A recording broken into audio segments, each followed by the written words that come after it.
Someone shakes your hand, smiles, and says their name. You smile back, say nice to meet you, and by the time your hands let go, the name is already gone. Vanished. 2 seconds and you have absolutely no idea what they just told you. Now you're stuck in a conversation, nodding, terrified they'll expect you to use it. If this is you, you've probably decided your memory is just bad. It isn't. What's actually happening is far more specific, and once you understand it, you'll stop being so hard on yourself. Here's the first thing to know. Forgetting names is one of the most common memory complaints on Earth, and it happens to sharp, attentive, intelligent people constantly. You can remember someone's entire life story, the vacation they described the color of their jacket, and still lose their name in the exact same conversation. That's a huge clue. If your memory were simply weak, you'd forget everything. But you don't. You forget the name specifically. So the problem isn't your memory, it's something about names in particular. So let me ask you this before we dig in. When you meet someone new, where is your attention actually pointing in that first moment? Because I'd bet it's almost anywhere except on their name. Let's start with the biggest reason. And it's the one nobody wants to admit. You were never really listening. Not because you're rude, but because in the exact moment someone says their name, your brain is busy doing 5 other things. You're managing your own expression. You're deciding whether to shake hands. You're a little self-conscious. You're planning what you'll say next. That instant of introduction is one of the most socially loaded moments there is, and your attention is scattered across all of it. The name gets said during the 1 second your mind was somewhere else. You can't remember what you never actually encoded. There's even a well-known version of this.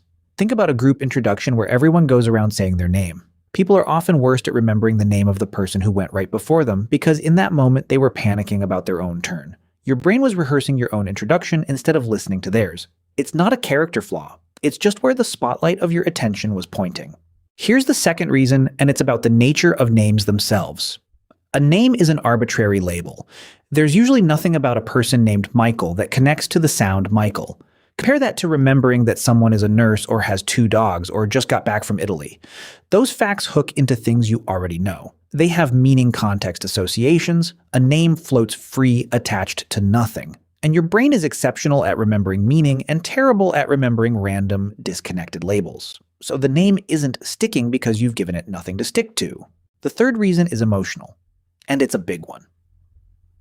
Anxiety. Meeting new people activates a low hum of social stress in a lot of us, and stress is one of the fastest ways to sabotage the formation of a new memory. When you're even slightly anxious in that introduction, your mind is a little flooded, and the delicate process of storing a new name gets interrupted. This is the cruel irony. The more you care about remembering the name, the more pressure you feel and the more likely you are to lose it. The wanting gets in the way of the doing.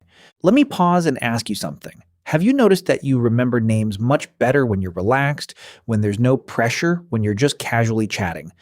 That's not random. That's your stress response stepping out of the way and letting your memory do its job.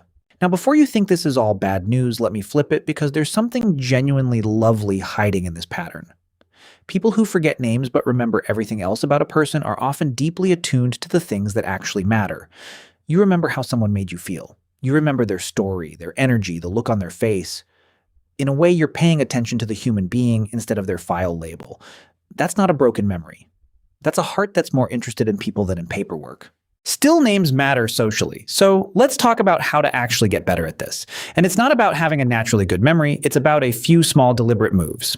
The first move is the simplest and the most powerful. Actually hear it. In that introduction moment, make a tiny conscious decision to put your full attention on the name for 1 second. Just one. That single act of intention fixes the biggest cause of the whole problem because now you're actually encoding it instead of missing it. The second move is to say it back immediately. When they say, "I'm Sarah," you say, "Sarah, nice to meet you." This does 2 things at once. It forces you to hear the name a second time in your own voice, and it flags to your brain that this piece of information matters. That one repetition dramatically increases the odds it sticks. The third move is to give the name something to hold on to. Silently connect it to something. Maybe they share a name with someone you already know. Maybe you picture the name written on their shirt. Maybe you link it to a rhyme or an image. You're doing the thing your brain couldn't do on its own, giving that free-floating label an anchor. It feels a little effortful at first, but it works and it gets easier fast. And the fourth move, use it. If you can naturally drop their name into the conversation once more, before you part it locks in. So true, Sarah. Each time you retrieve it, you strengthen the path back to it. A name used 3 times in one conversation is a name you'll probably still have tomorrow. But here's the reframe I most want you to walk away with. If you've spent years apologizing for being bad with names, feeling embarrassed, assuming something's wrong with your brain, please let that go. Forgetting a name doesn't mean you don't care. It usually means the opposite, that in that moment you cared about a dozen things at once, including making a good impression on the very person whose name you lost. It's not a sign of a bad memory. It's a sign of a busy, socially aware, slightly nervous, deeply human mind. So the goal isn't to become a flawless name machine. It's to relax about it first because the pressure is half the problem, and then to add a couple of small, gentle habits that stack the odds in your favor. And when you do forget, because you sometimes still will, it's completely okay to just smile and say, "Remind me of your name, I want to make sure I've got it." Most people find that honesty one forgets. Very few people are brave enough to just ask. So here's the question I'll leave you with. What if forgetting names was never proof that you're careless or scattered, but simply proof that your attention has always been aimed at the parts of people that matter more than a label? And what would change if the next time you met someone you gave their name just one honest second of that beautiful attention? If this took a little weight off your shoulders, stay with us and go easy on yourself. Because your memory was never the problem you thought it was.